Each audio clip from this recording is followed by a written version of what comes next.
Good morning, fellow Minecrafters. My name's Chance, and today we're going to be diving into SF4 100 Days Hardcore. And in case you're not familiar with SF4, it stands for SkyFactory 4, a mod pack made by Darkosto, so big shout out to him. Of course, many of you already know this and already know all about him, and know that his packs tend to be very unique and very fun to play. Now, the objective of this 100-day series is pretty simple. First off, I want to get full glitch armor. This includes creative flight and its set of abilities, which, if you're asking me, sounds pretty awesome. As goal number 2, we want to defeat the Ender Dragon. Apparently the Ender Dragon has been reverted in its mechanics to the old Ender Dragon, which is apparently harder than the new one. So, yeah, we'll put that to the test and see just how hard it is. And finally, last but certainly not least, I want to build a mega base. I got to thinking to myself, what's the best way that I could do this with both ease and efficiency? Well, this mod pack has creative flight, as well as the ability to use building gadgets, which allows you to place a lot of blocks all at once. So, you know, between the combination of those two, I'm sure we can come up with something pretty great. Alrighty, enough with intros. Now that that's out of the way, let's dive into the action. Day 1, I spawned on a dirt tree. Yeah, dirt leaves, dirt wood, dirt everything. But I managed to chop it down, got a dirt sapling, and started down the path of greatness. Now, most of us already know what SkyFactory 4 is all about, but for those of you who don't, well, it's pretty simple. We have resource trees. These trees have resin in their wood and acorns in their leaves. When we combine those two together, we get whatever that tree be. You know what I mean? Good, now that that's cleared up, day 2, started expanding my base platform and getting a little organized. I have a tendency to get a bit chaotic in these worlds because, well, you can really place anything anywhere because there's no terrain stopping you or inspiring you. So it tends to get a bit chaotic. Anyways, I made my way through the gravel and sand trees and also set up my tinkerer's table. Sounds dirty, but it's not. Day 3, I'm working towards iron. I was also making a lot of progress with my trees, and I was feeling a little bit like a bonehead with my storage. Get it? Because I'm on the bone tree. Anyways, also I was going bananas for bonsai pots, because these things are really cool, and they sort of auto-grow trees, but it's tiny. Acorns have become my main diet, so it's not super fantastic, but as long as I'm getting my protein, who cares? Can't wait to get some chickens. I also managed to go ahead and get infinite water for myself, as well, this would be useful in a lot of builds as well as farming later on. Day 4, I finally made my bed. We got a string tree, kinda. It was a cottonwood tree, and you know, somehow this process worked.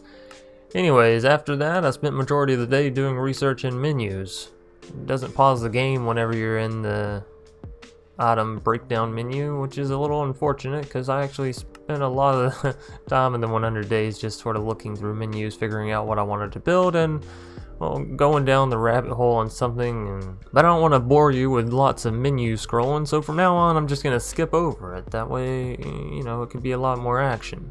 I also got my first tinkerer's smeltery to make tin and then iron. But first, I'm going to need a little bit of lava, which comes from cobble and a cauldron, and well, lava's going to be a pretty big resource later on. You just wait and see.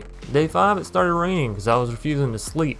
That is, till I got the hopping bonsais at least. These things would allow me to auto-grow trees and auto-loot them, so I wouldn't have to come back around and smack them with my axe. Then I realized I had the wrong smeltery for iron, and wasted a whole bucket of lava as well as a decent bit of time. Oh well. Day 6, the great grout grind begins. Try saying that 3 times fast. Anyways, I made the base elements of my smeltery, and on day 7, I was still grinding grout. When you think this was going to be a short thing, I said it was a great grout ground. Day 7, I also built the platform for my smelter, which just makes sense because I'm going to need somewhere to stand if I want to use it. Look at that logic. Day 8, I'd finally gotten iron. Well, I guess now I can finally sleep as well. Anyways, now things can go a lot smoother, and I also got a sugarcane farm going for paper. Apparently, if you put this stuff on some snazzy snad, give it a little bit of redstone power, you can just grow it up as tall as you want to. Anyways, this was going to help me eventually get into filing cabinets and, you know, after that I started working towards lapis. Day 9 I was going for gold. This way I could start making cast and really upgrade my gear a lot, because, you know, the tinkerer stuff, if you want to use metal for the equipment, you gotta pour it out from the smeltery. Also, I went ahead and got silver and a few of the other miscellaneous saplings, and this way I could get closer to diamond, and then we'll really be working. Day 10 I got a cobblestone generator going. This way it would make the process a lot easier, faster, and free up a bonsai pot, so that way I could put diamonds in one. Yeah, that's right, we got diamonds growing on trees. If only I could accomplish this in real life, I'd be a millionaire. Also, I made one of the most important tools in the game, at least as far as building the mega base goes, and that's going to be the building gadget. Just wait till this sucker charges up and I'll show you its true power. Day 11 I started building the area over to my storage area, if that makes any sense. Also, I started moving items over. I wanted it to look a little bit like a road, so I used some black cobblestone. You can get this stuff by taking regular cobblestone and using a chisel on it. I always recommend using the eye chisel, but, you know, to each their own. Day 12 I got to working on the upper area for the storage shack. I wanted to hold all my filing cabinets for all my trees, you know, keep them in a central location, then when I need a material I won't have to go looking all over my base. Also started setting up the filing folders to go in the filing cabinets, but with how many resources I have, this is going to take a minute. Day 13, I finally got all my filing cabinets set up and the folders completed as well. That means all my auto item creation is basically completed for now. After this, I cleaned up around the base to declutter and make it start looking good again. And it started raining, so I hit the hay early today. Day 14, I was finishing out the last few trees, and well, apparently that's all I have in my notes. Must have been a lazy day. No, I'm just kidding. I worked a little bit more on the building and got these trees knocked out. Day 15, I was organizing all my folders for all the filing cabinets. Just call me the Minecraft secretary. Don't you think I'd look hot with some glasses on? Anyways, after this I started making a crap ton of iron. Figured I was going to need it for all the hoppers as well as all the mechanical setup stuff for later. Day 16, I was expanding and automating my smelter. Basically this just means putting some levers up above the little drain thing and then turn them on. It's actually pretty easy. Also had to put a few hoppers down in a chest to grab the stuff, but you know, that's small work. But now it's super easy to use and enjoyable. Not that watching liquids pour out and then solidify wasn't ever fun. Day 17, filling in more dirt around the smelter. I wanted it to look nice, clean, and potentially start spawning me some mobs, which we'll get into this later. I'll figure out a better way, but you know, a boy can be hopeful. And by day 18 I was finally by day 18 I was finally finishing up my storage / filing building. Apparently it just turned into a big filing cabinet in and of itself. Looks good if you ask me though. I had original plans on making this storage building also sort of my main house for the time being, but honestly it was a little cramped in there, so I'll just stick to sleeping outside. Day 19, I tried to get started on a mob farm, but after I got to looking through all the menus and realizing that there was a lot of different mob mechanics within this mod pack, it seemed a bit complicated. Or maybe I'm just being complicated with all my building. I don't know. Anyways, I just wanted to get it right the first time so I wouldn't have to continue dismantling it and then reassembling it later as I upgraded it. But I think what I end up doing works for the best. Day 20, I set up a collection system for the mob farm. It's gonna be pretty vanilla as, well, I don't really have access to ender pearls and all that kind of stuff right now, so we're just gonna use a hopper minecart that hoppers it down into a chest. And naturally, after the collection system was set up, it's time for me to get the grinder and fans going. These things are what's gonna push the mobs into this little spinny bit, and then they'll, you know, pass away and I'll get all their items. This also causes them to drop experience, which I'll find a way to collect later on. Day 21, I was building the mob masher and mob fans. Sounds like I didn't do a whole lot today, but building these was actually a little bit expensive and tedious. That's okay, because it's gonna turn out worth it later on whenever I get all the filet mignon mob that I can. Instead of filet mignon, filet mignon mob, filet mignon mob. Oh, so bad. Day 22, I was getting the upgrades for the fans as well as pointing them in the right direction. And with a little spit and elbow grease, voila, the mob farm's up and working. And pretty excellently if you ask me. As long as I'm standing far enough back, the mobs get spawned in, pushed immediately into that grinder thing, and then get chopped to little bits. After that, they get picked up from my hopper minecart, transported down into the chest, and you know, your boy's looking pretty. Day 23, I realized that I could upgrade the dirt in my bonsai pots, so that's exactly what I did. Took me a lot of the days. Well, you got to go around, smack all the trees out, then take all the dirt out, then put all the dirt back in, then put all the trees back in. And it's a little tedious. I also started expanding my base a little bit. Day 24, I was adding a section for all the machinery. I wanted my power creation location to be centralized, if that makes any sense at all. And to help with my goals, on day 25, I made copper and nickel trees. The merchant got struck by lightning as well, which, honestly, of everything on this Sky Island to get struck, that was probably the best thing that could have happened, because I can just break it and respawn them. Everything else probably would have caught the base on fire, and I'd have been running around like a chicken with its head cut off. Day 26, I finished building the pasture around my smelter and got 2 baby cows farmed up. That's right, farmed up. I created them out of seeds. Don't ask me how this works, but it's okay, it's alright. Make that multiple baby cows. Apparently sometimes these seeds drop more than one. I also got chickens, because, well, let's be real, y'all, it's probably one of my favorite Minecraft mobs. To eat, that is. To eat. Anyways, these are the 2 main things that I'm going to need if I want to bake a dope cake. And of course I do, because I need cake in order to go to... And of course I do, because I need cake if I want to go to the nether. I also set up this fancy sugarcane auto snatter machine.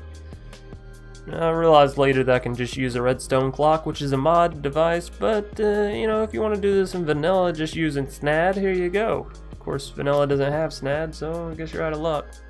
Day 27, I broke the 3 sugarcane that I had planted, and I got 5.5 stacks in return. That's pretty good if you ask me personally. I call that a bearish investment. And I'm not talking about the grizzly kind. After this, I made a few fancy tables for my fancy cakes.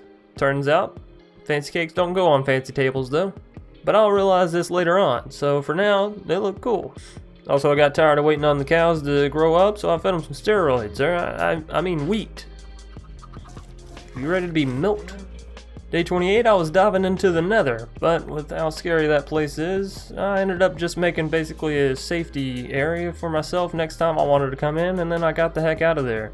I don't think I'm really equipped well enough for it, and I'd like to have the ability to fly before I take on those giant lava lakes. After this, I made a large jungle tree back on my home base. This way I could get vines and trade it into the market for cactus, and with cactus I could get some green slime. It was a bit complicated, but most of this mod pack is, so you get used to it after a while. Oh, also, let's not forget the fact that cactus can grow on snad as well, so my little machine here, yeah, it'll just pop it straight up. Day 29, I converted my materials from the acorns and resin into the actual materials. This way, you know, I could go smelt it in the smeltery and then have access to iron and gold and all that kind of good stuff. I also went over and collected some of the loot and experience from the mob farm because it was starting to flow out. Quite literally. That's why I left these slabs here in place so I could just hop up and grab it. So I could just hop up and grab the experience as need be, or want be. And on day 30, I got to reading in the Tinkerer's Manual. Wanted to figure out which materials were best for my tools, and you know, again, this way I only have to make them once. But the tools I'll end up tweaking here and there, so for now we're just gonna try and make the cast, then I'll work from there. Unfortunately, when you're in the Tinkerer's Manual, again, time doesn't stop, so every bit of research I'm doing is kind of like wasted game time, but it's necessary to get the best result.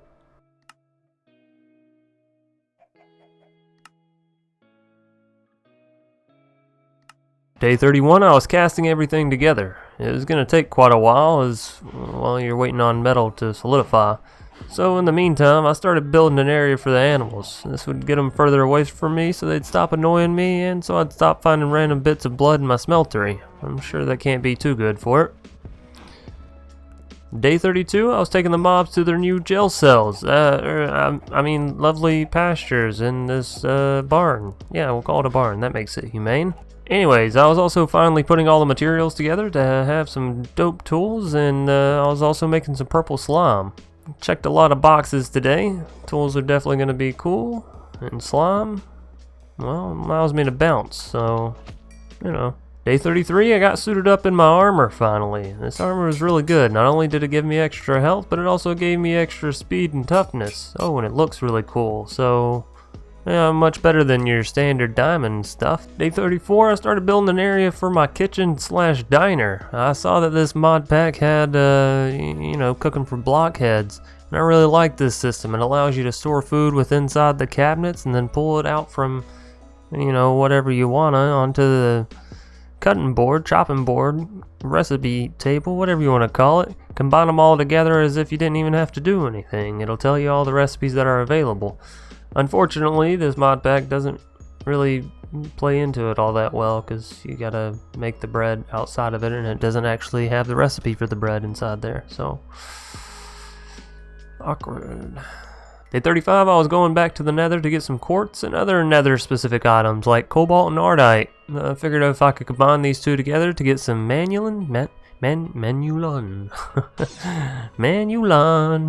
Anyways, then I can make my armor a little bit better as well as my tools, because I think it's the furthest step I can go before I have to start doing some real funky stuff. Day 36, I got to making cobalt and ardite trees. Seemed like it was going to be difficult at first, but just like everything else in this mod pack, once you go far enough down the rabbit hole, it gets simplified.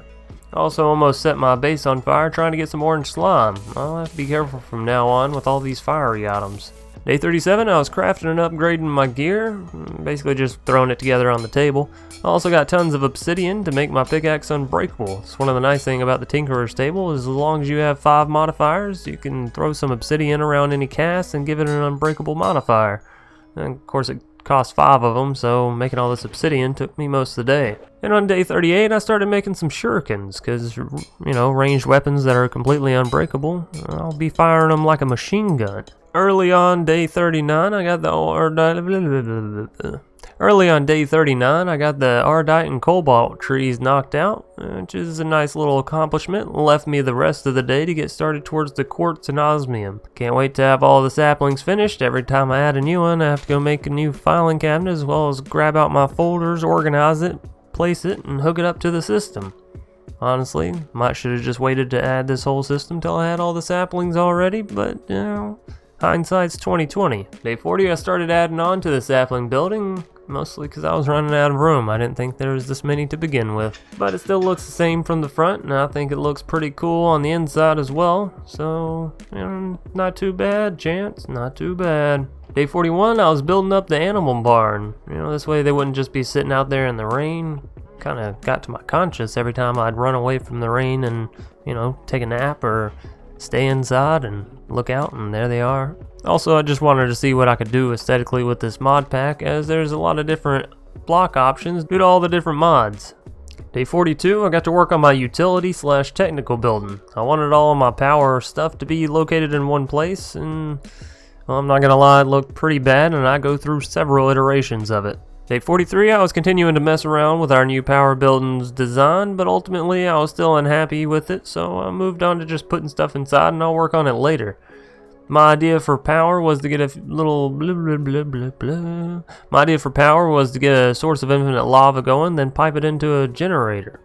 Sounds simple enough, but first I want some simple storage networks, so I'm gonna work on that. Day 44, I was finishing the storage network, and now I can craft using anything in my storage area from anywhere in my base. Sounds pretty complicated, but as long as you got these little purple boxes connected to everything, it's actually quite simple. Day 45, I was setting up infinite lava and thereby infinite power, because of course if you have infinite lava and you can pipe it into a geothermal generator, well, you're good to go. Of course, I'll always be able to upgrade and extract as much of this as I need later on, and we'll definitely work on the layout of things, because it's definitely suboptimal right now. But on day 46, I started setting up an area for the deep mob learning. I wanted to see exactly what I could get out of this extraterrestrial, overworldly and matter and whatnot, and apparently you can combine it together to get most mob drops, which is fantastic, because having to find those mobs and slay them and hope that they drop the right kind of loot is a lot more annoying than just being able to craft it. Day 47, I was putting the final touches on the deep mob learning experience and preparing to go to the hunting dimension so I could start learning.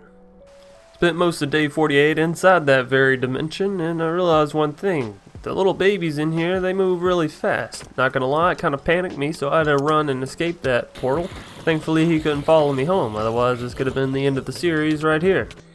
Then on day 49, I was loading up the deep mob learning device and traveling down that rabbit hole. But it was well worth it, because I came out with the ability to fly. Who knew, as long as you studied shulkers enough, they would give you some glowing chorus fruit, and this glowing chorus fruit gives you creative flight for a, stackable 2-minute time. Sounds kinda short, but once you eat 20 and you're flying for 40 minutes straight, it's really nice. Day 50, I built up an area for some resource hogs. I realized this was the other way to get materials in this mod pack outside of the sapling, so I'm going to need to set up a little 2-hog producer at every little square here. These hogs were definitely going to come in handy later, and though they may be a little bit more laggy and a little bit slower than the trees, I think they're equally as useful. Day 51, it was time to start making stuff out of mud, because that's how these resource hogs work. Anyways, I was working on getting glowstone, and well, now it's going to be super easy. Day 52, I also set up the glowstone sapling. I figured I was going to need a lot of glowstone later on, either for decorative purposes or, just for machine making. Anyways, this was going to help with my blaze powder production as well, and, well, we all know how annoying blazes can be. Now, let's also not forget ender pearls, because those can be a hassle sometimes. Day 53, I was upgrading my power by adding 2 more generators, and upgrading my storage with a huge chest that I made out of this custom compact chest builder thing. Sounds a little complicated, but honestly, it's really nice, and you can color your chest whatever color you want, so, freedom of choice. Spent most of day 54 reworking my power setup because it was a bit jumbled, and honestly I think some of this lava was feeding back into itself and not entirely working, so now it should make a little bit more sense. Day 55 I'm in a brand new custom sword and got to working with shulkers. Figured it was finally time for me to get that creative flight I'd been talking about. This would make dealing with the Ender Dragon a lot easier, and of course I had plans on slaying that big thing, because that's the main objective of most 100 days, right? Well, that and to survive. Day 56, I was working on getting the Wither skeleton into my deep mob learning. This way I could get to the Wither and get in-game items early game. I don't think 50 days into a mod pack is too late for me to be getting nether stars, right? Totally not. Day 57, and I had to go back to my power setup. Apparently it wasn't working. I had some of my power leaking into my auto clicker, so I had around 1 million buckets of lava, but I had no power in order to do anything with any of it. It's a little funny. Day 58, I finally finished smoothing my power problems over and got reliable wireless energy anywhere that I want it.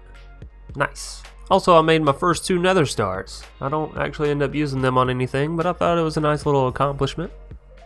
Day 59, I went around replacing all the torches with glowstone. Not gonna lie, I'd planned on making this base into a mega base, just slowly but surely transforming it over time into a, large city or town. However, I ended up scrapping this idea and going with something different later on, but you'll just have to wait till the end to see what I did. Day 60, I started working on the mob farm building.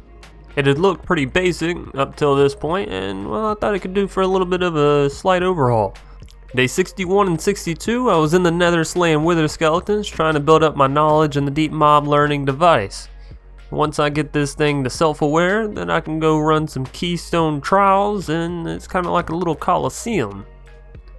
Gotta slay a couple rounds of enemies, and I get some rewards thereafter. But more on that later. Day 63, I spent more time redecorating the mob farm, and it looks really nice. I'm not going to claim to be a builder by any means, but this building can definitely pass as a job well done, and fitting the theme, and giving off an ambiance, all that kind of stuff. Day 64, I got to working on my power setup again. Didn't realize it, but there's actually just a bug where it doesn't display the correct power levels as it's going to transfer them wirelessly. So as long as I pull a GPS out and then put it back in, it resets the info and updates me on how much power I'm actually using and how much is actually being transferred.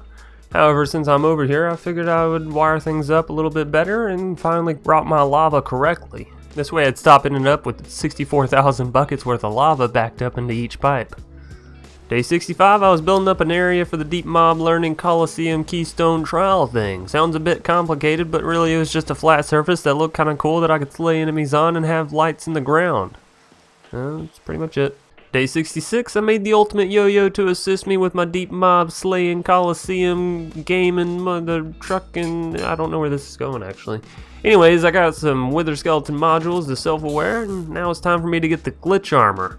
This is going to be pretty awesome.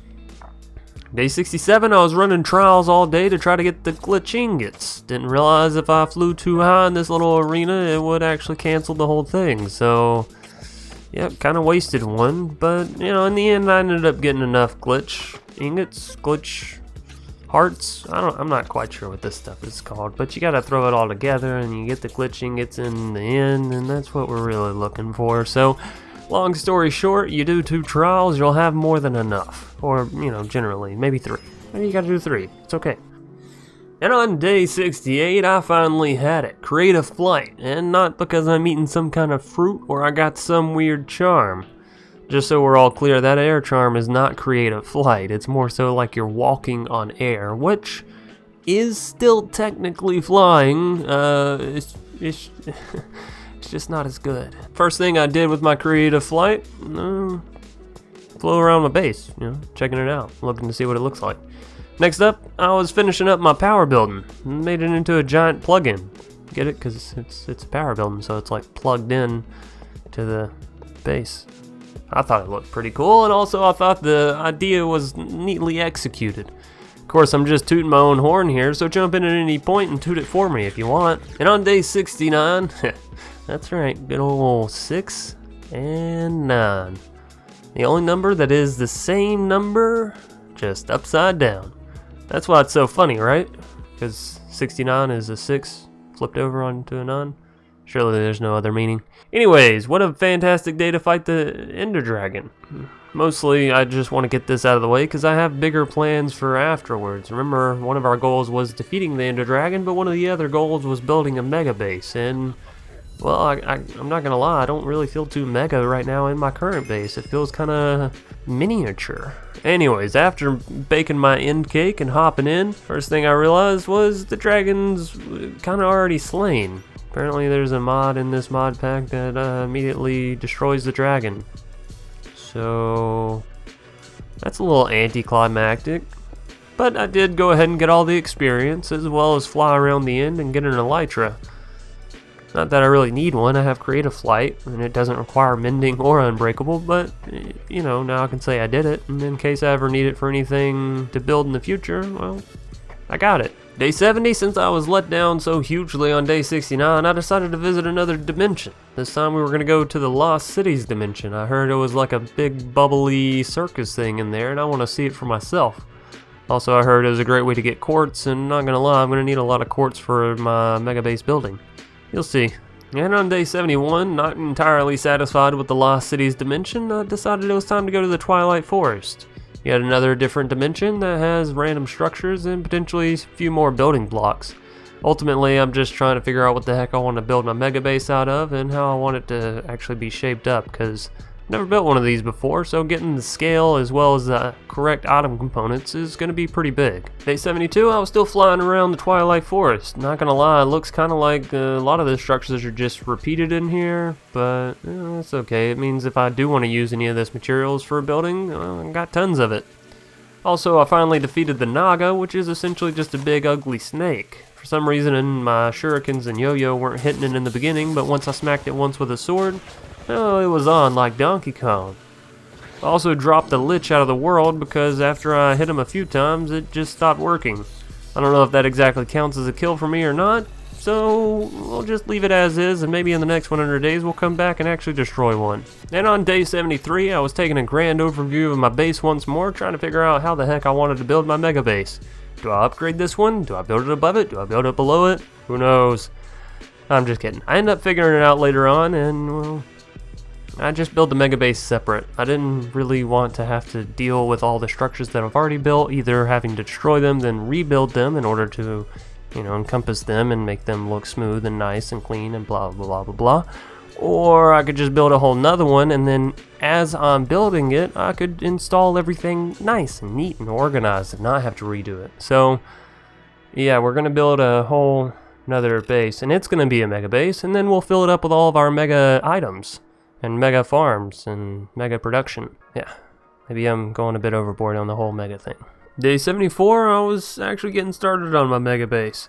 Managed to build up the entrance, and it's going to end up changing quite a bit over the next 20 days or so, but I think that's how mega bases go when you don't have something necessarily set in stone in your mind when you start. Trust me, it'll still be cool, and I think the final product that we end up with here is definitely a great starting point for the most mega bases I've ever mega'd.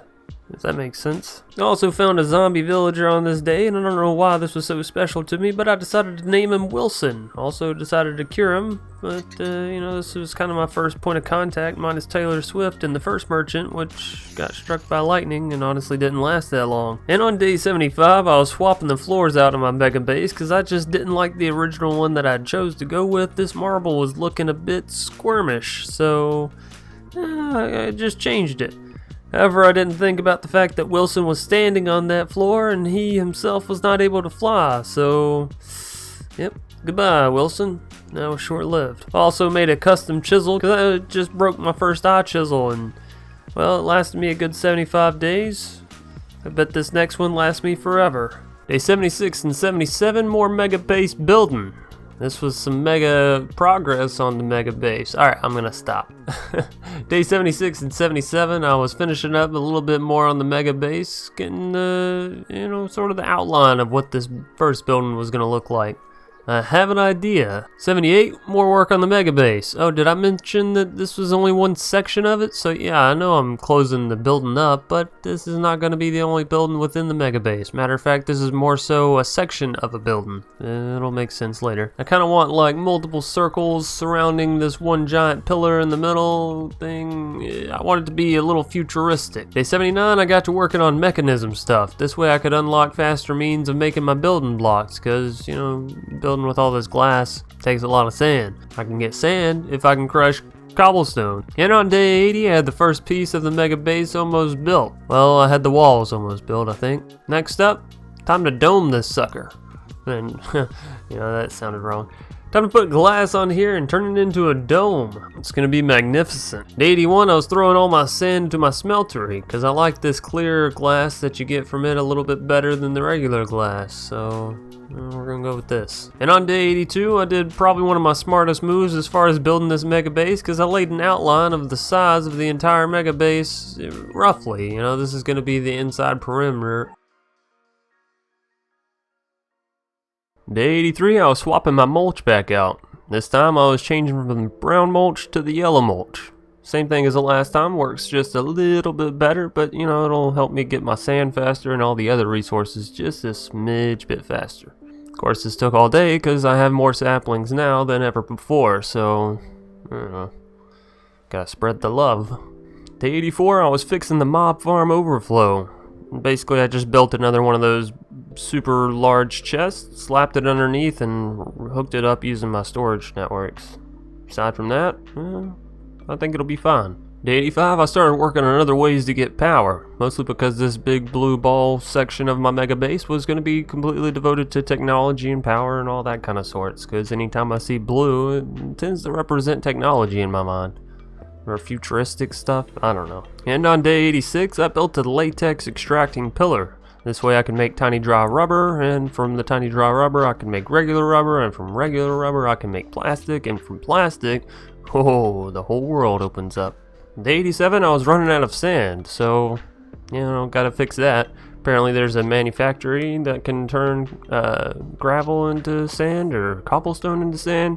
So I'm about to have 3 machines up and working on this, as well as I'm going to plant another sand sapling later on, and we'll see how it goes.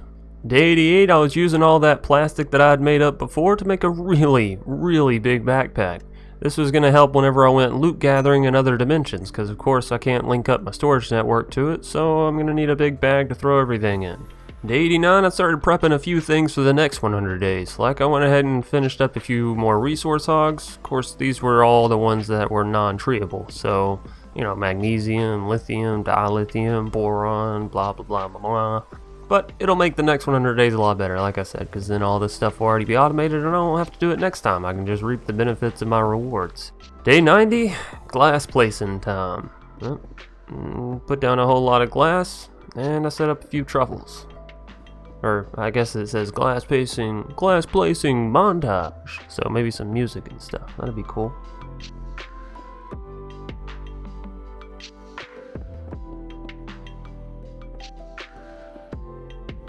Day 91, setting up more truffles. Told you I was trying to do all the non-treeable resources. Also, I was getting a little more automated, like our whole sand setup. I started wirelessly transporting the cobblestone into the machines and then just piping them out into a chest so that way it'd be non-stop sand for me. And on day 92, I was finishing my plastic setup by getting it fully automated up to the point of, well, plastic production, right? That's what we all want to see. Also, I was almost finished with the big dome covering the base, so that's kind of nice. And getting the floor knocked out a little bit more. Nobody's going to complain about that, right? Day 93, I spent all day trying to get into mystical agriculture. Again, trying to set up for the next 100 days, and this is one of those mods that, well, if you set it up correctly, then it can give you a lot of really useful resources, pretty much for the free ski. And if you set it up poorly, you're going to hate yourself and scratch your head. And maybe just give up. Anyways, looks like I'm set up pretty well for the next 100 days, all things accounted for. And so on day 94, it's time for another glass placing montage. Again, I'm so close to being finished I can almost taste the big dome. Sounds a little dirty, but you get the point. Day 95, I was working with industrial foregoing machinery, trying to get it to harvest my mystical agriculture, but I didn't realize that one of the machines was color-coded to the areas of which that it would plant the seeds. Sounds a bit complicated, and trust me it is, but just make sure when you go to plant your seeds with mystical agriculture using industrial foregoing that you're looking at the top, because that really it affects it. And on day 96, I finally finished the glass dome. That's right, completely done, no way out, no way in. That's not true actually, I left a little section of the roof so I could always fly in, because you know what good is creative flight if you're still taking the front door. I also built out the other sides of the other mega base sections a little bit so that way I could remember what color schemes I'd wanted for the other domes in the next 100 days. Told you, I'm setting myself up pretty nice for 200 days. And on day 97, I was looking at ways to detail the mega base as well as light it up, because I don't want tons of mobs spawning in here and then go to light it up later and a big old creeper blows up, destroys half the base. I'm sure it wouldn't actually destroy half the base, that's a little dramatic, but you get what I'm saying. Unfortunately though, finding futuristic style stuff is a little difficult when there's just an absolute crap ton of blocks to be used in the first place. And on day 98, we all remember this little obelisk I placed down to get my experience from the farm earlier, right? Oh, maybe not.